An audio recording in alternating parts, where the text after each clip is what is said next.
नमस्कार, मी विलास आव्हाड. आपण पाहता AV9 एक्सप्रेस. मित्रांनो, 4-5 दिवसापूर्वी आपण एक बातमी टीव्हीवर बघितली असेल की पुण्यामध्ये जे जिजाऊंचे वंशज म्हणून स्वतः दावा करतात, प्राध्यापक, व्याख्याते, लेखक नामदेवराव जाधव यांच्यावर राष्ट्रवादीच्या शरद पवार साहेबांच्या सुप्रिया गटाने काळं फासलं, त्यांच्यावर हमला केला, त्यांच्या तोंडाला काळं फासलं.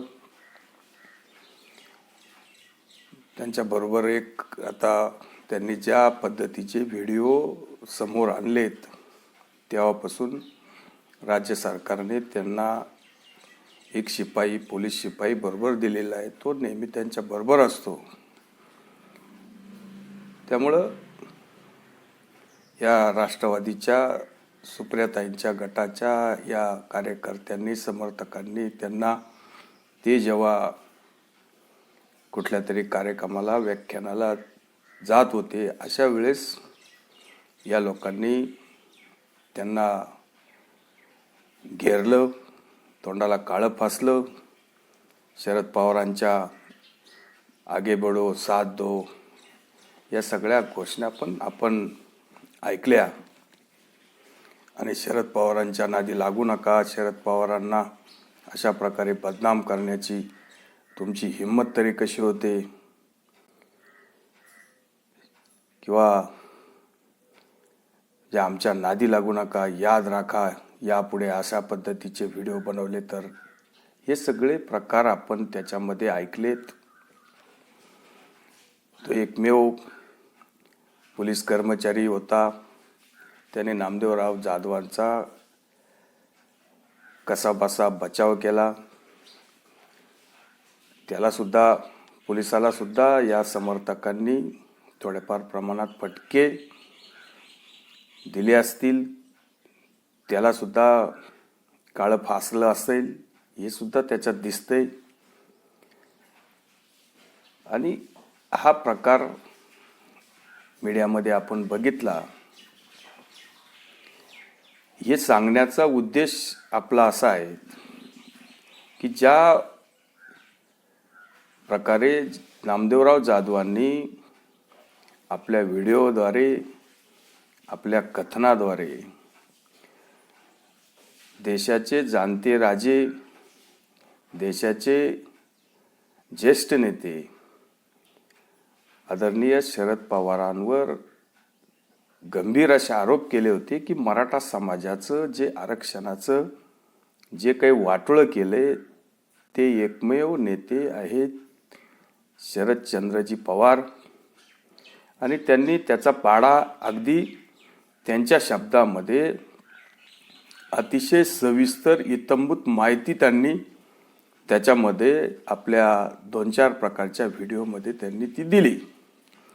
मग ती आकडेवारी कधी असेल, ते मंडल आयोग कधी आलं, मग त्याच्यामध्ये कुठल्या कुठल्या जाती होत्या, मग मराठा जातीवर कशी फुली मारण्यात आली, कुठल्या जाती त्याच्यामध्ये घुसाडण्यात आल्या, शरद पवार कधी मराठा समाजाच्या आरक्षणावर बोलत नाही. त्यांना जेव्हा जेव्हा मराठा समाजाच्या आरक्षणाबाबत कोणी प्रश्न विचारला तर ते इतर जातींना आरक्षण मिळालं पाहिजे, मुसलमानांना मिळालं पाहिजे, धनगरांना मिळालं पाहिजे, अजून दुसऱ्या कुठल्या जातीला मिळालं पाहिजे, पण मराठा समाजाच्या या विद्यार्थ्यांना, गोरगरिबांना आरक्षण मिळालं पाहिजे, अशी भूमिका शरद पवारांनी कधी घेतली नाही. उलट वारंवार शरद पवारांना असे प्रश्न जेव्हा विचारले तर शरद पवारांनी याबाबत अनेक असे वादग्रस्त विधानं केलेले की आरक्षणापेक्षा सुद्धा अनेक महत्त्वाचे विषय आहेत. शरद पवारांना सुद्धा मराठा समाजाला आरक्षण मिळवून कधीच द्यायचं नव्हतं. आणि या सगळ्या गोष्टी जातीवर किंवा आर्थिक निकषावर या अनेक विषय शरद पवारांनी या अगोदर पण बोलून झालेले.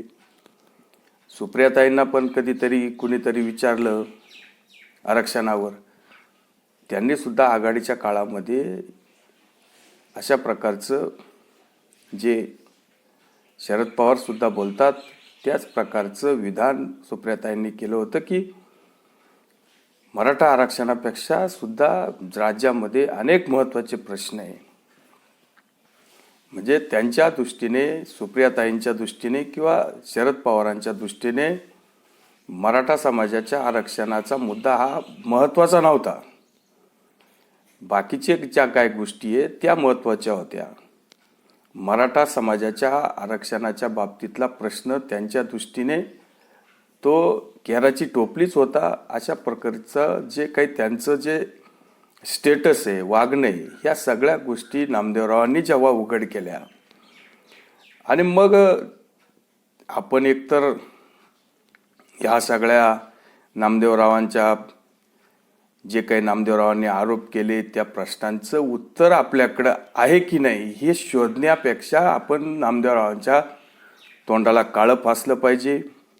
नामदेवरावांनी आपली समाजामध्ये किंवा राज्यामध्ये, देशामध्ये जो बदनामी करण्याचा जो सपाटा लावला आहे, तर त्यांच्या तोंडाला काळं फासलं म्हणजे लोक म्हणतील की शरद पवारांची यात काही चूक नाही. ही जे नामदेवराव जाधव हे अशा प्रकारची बदनामी फक्त त्यांना एक फेमस व्हायचे किंवा नामदेवराव जाधवांना राष्ट्रवादीच्या त्या सुप्रियो गटाच्या वतीने पण काही गोष्टी अशा बोलल्या जातात किंवा रोहित पवारांच्या याच्यातून माध्यमातून बोललं जातं की नामदेवरावांच्या पाठीमागे कोण आहे, नामदेवरावांना ही स्क्रिप्ट कुठून येते. म्हणजे कदाचित रोहित पवारांना असं म्हणायचे की नामदेवरावांचं हे जे स्पीच आहे किंवा नामदेवराव जे बोलतात, नामदेवरावची जी स्क्रिप्ट आहे, नामदेवराव जे व्हिडिओ बनवतात, याची जी माहिती आहे ती भाजपकडून येते, देवेंद्र फडणवीसांकडून येते. नामदेवराव हे देवेंद्र फडणवीसांच्या तोंडाने बोलतात. भाजपचे दलाल आहे, भाजपचे गुलाम आहे किंवा भाजप त्यांच्या पाठीमागं आहे. जे काय असेल ते हे राष्ट्रवादीच्या सुप्रियाताईंच्या गटाचे आरोप आहे. नामदेवरावांनी यावर खुलासा केला न केला हा विषय बाजूला ठेवा. जे काय असेल, पण जे आरोप नामदेवराव जाधवांनी शरद पवारांवर केलेत, त्यांनी जे कागदपत्र सादर केलीत, जे काही पुरावे निवडणूक आयोगाच्या माध्यमातून जे काही ठेवलेत की शरद पवार मराठा समाजाचे नेते लोकांना सांगतात, मराठा म्हणून, स्ट्रॉंग मराठा म्हणून जे समाजात मिरवतात, देशात मिरवतात, देशामध्ये त्यांची एक स्ट्रॉंग मराठा लीडर म्हणून जी ओळख आहे, ही दादांत मराठा समाजाची फसवणूक आहे हे नामदेवरावांचं म्हणणं आहे. किंवा मराठा समाजासाठी असं उल्लेखनीय कुठलंही काम शरद पवारांनी त्यांच्या 50 वर्षाच्या कारकिर्दीत केलं नाही. उलट मराठा समाज गरीबच राहिला पाहिजे याच्यासाठी ते वारंवार प्रयत्न करत होते. अशा पद्धतीचं जे नामदेवरावांचं म्हणणं आहे त्याला कुठलंही उत्तर राष्ट्रवादीचे जे कोणी त्यांना काळं फासलं त्यांनी हा विषय समजून घेतलाय का? जे राष्ट्रवादीचे समर्थक असतील, कार्यकर्ते असतील, त्यांनी पण या गोष्टीचं नामदेवराव जाधव जे नेमकं काय बोलतात, स्वतः एक तर मराठा आहे, नामदेवराव जाधव स्वतः मराठा आहे आणि ते या मराठा आरक्षण मिळायला पाहिजे याच्यासाठी आग्रही आहे. शिवाय ते जरांगे पाटलांचं सुद्धा समर्थन करतात. जरांगे पाटलांना त्यांचा विरोध नाही आहे. पण मला हे सांगायचे की जे शरद पवार 50 वर्ष राज्यामध्ये राजकारण करतात, देशामध्ये राजकारण करतात आणि त्यांना त्यांच्या समाजासाठी आरक्षण मिळवून देता आलं नाही. आणि आज समजा जरांगे पाटील काही सभा घेत असतील, आंदोलनं करत असतील, उपोषणं करत असतील, हे जरांगे पाटलांना करण्याची वेळ का आली? जर इतका स्ट्रॉंग लीडर, इतका पॉवरफुल मराठा नेता देशामध्ये, राज्यामध्ये होता, आजही आहे, आणि मग त्यांनी समाजासाठी कुठलं काम केलं, याच तर सगळ्या गोष्टी नामदेवराव जाधवांनी आपल्या ह्या व्हिडिओद्वारे मांडलेल्या आहे. मग या प्रश्नांचं उत्तर किंवा नामदेवरावांनी केलेल्या ह्या गंभीर आरोपांचं खंडन आजपर्यंत न शरद पवार करू शकले, न सुप्रियाताई करू शकल्या, न त्यांचे जे कोणी समर्थक आहे, कार्यकर्ते, ते सुद्धा नामदेवराव जाधवांच्या या आरोपाचं खंडन करू शकले नाही, त्याला उत्तर देऊ शकले नाही. जर नामदेवराव जाधव निवळ तुमची बदनामी करत असेल तर त्याच्या आरोपाला तुम्ही उत्तर दिले पाहिजे, कायदेशीर उत्तर दिलं पाहिजे. नामदेवराव जाधवांनी कुठेही हिंसा केली नाही, कुठेही आदरणीय शरद पवारांचा अपमान केला नाही, त्यांनी कुठली भाषा अशी घाण वापरली नाही, न आदरणीय शरद पवारांच्या बाबतीत न सुप्रियाताईंच्या बाबतीत.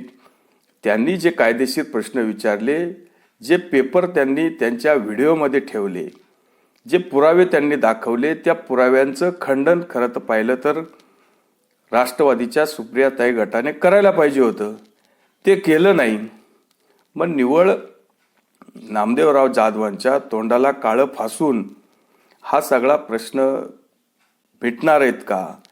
किंवा नामदेवराव जाधवांच्या तोंडाला काळं फासलं म्हणजे शरद पवारांवर हे आरोप नव्हते, आता शरद पवार आरोप मुक्त झालेत, नामदेवराव जाधवांनी केलेले आरोप सर्व खोटे आहेत, असं होऊ शकतं का? तर यातून या सगळ्या गोष्टी समाजाला सर्व समजतात. उलट नामदेवराव जाधवांच्या तोंडाला काळं फासल्यामुळं जे नामदेवराव जाधवांनी आदरणीय शरद पवारांवर जे काही गंभीर आरोप केले आणि त्याचं उत्तर सुप्रियाताई किंवा रोहितदादा पवार किंवा शरद पवारांना देता आले नाही, त्यामुळे हे आरोप अधिक गडद होतात, अधिक पक्के होतात. म्हणजे नामदेवराव जाधवांच्या तोंडाला जरी काळं फासलं असेल, पण तोंड बाकी शरद पवारांचं काळं झालंय, साहेबांचं काळं झालंय, हेच यातून स्पष्ट होतंय. आणि मग ह्या सगळा जो 2 दिवसाचा 4 दिवस जे काही त्या तोंडाला काळं फासलं, त्याच्यातल्या बातम्या माध्यमांमध्ये आल्या, सोशल मीडियामध्ये आपण बघतो, राज्यभरात प्रत्येक माणसाने ही बातमी बघितली असेल. मग तुम्हाला असं वाटतं की जरांगे पाटलांनी ही बातमी बघितली नसेल, की नामदेवराव जाधवांच्या तोंडाला काळं फासलं आणि ते शरद पवारांच्या सुप्रियाताई गटाच्या या लोकांनी काळं फासलं. आणि नामदेवराव जाधवांना या सगळ्या व्हिडिओ करण्याच्या याच्यामध्ये नामदेवराव जाधव कधी जरांगे पाटलांचं नाव घ्यायला विसरले नाही. जरांगे पाटलांना नेहमी नामदेवराव जाधवांनी समर्थनच दिले, पण नामदेवराव जाधवांच्या तोंडाला काळं फासल्यावर जरांगे पाटलांनी एक शब्द सुद्धा काढला नाही, त्याच्यावर कुठली प्रतिक्रिया सुद्धा दिली नाही, किंवा नामदेवराव जाधवांच्या तोंडाला जे काळं फासले त्याची निंदा सुद्धा केली नाही. असं का असावं? म्हणजे जरांगे पाटील मराठा आहे, नामदेवराव जाधव मराठा आहेत, जरांगे पाटलांना नामदेवरावांचा पाठिंबा आहे, पण त्यांच्या तोंडाला काळं फासल्यावर जरांगे पाटील बाकी शांत आहेत, कुठली प्रतिक्रिया देत नाही. याचा अर्थ काय काढायचा हा आपण जनतेवर सोडू. पण कोणाच्या तोंडाला काळं फासलं म्हणजे आपण आपला चेहरा उजाळवतो किंवा आपला चेहऱ्याची चमक वाढते, असं कोणी समजण्याचं काही कारण नाही. तुम्हाला तुमचा चेहरा जर उजळ माथ्याने किंवा स्वच्छ किंवा त्याच्यावर चमक आणायची असेल तर नामदेवराव जाधवांनी केलेल्या आरोपांचं खंडन तुम्ही केलं पाहिजे होतं. त्यांच्या प्रत्येक प्रश्नाला तुम्ही कायदेशीर प्रकारे उत्तर द्यायला पाहिजे होतं. तेव्हा तोंड तुम्ही नामदेवरावांचं काळं केलंय किंवा तोंडाला तुम्ही त्यांच्या काळं फासलंय, बाकी तोंड मात्र तुमचंच काळं होणार आहे हे बाकी जनता बघत असते. त्यामुळे तुर्तच आपण इथं थांबूया. व्हिडिओ आवडला असेल तर लाईक करा, शेअर करा. धन्यवाद.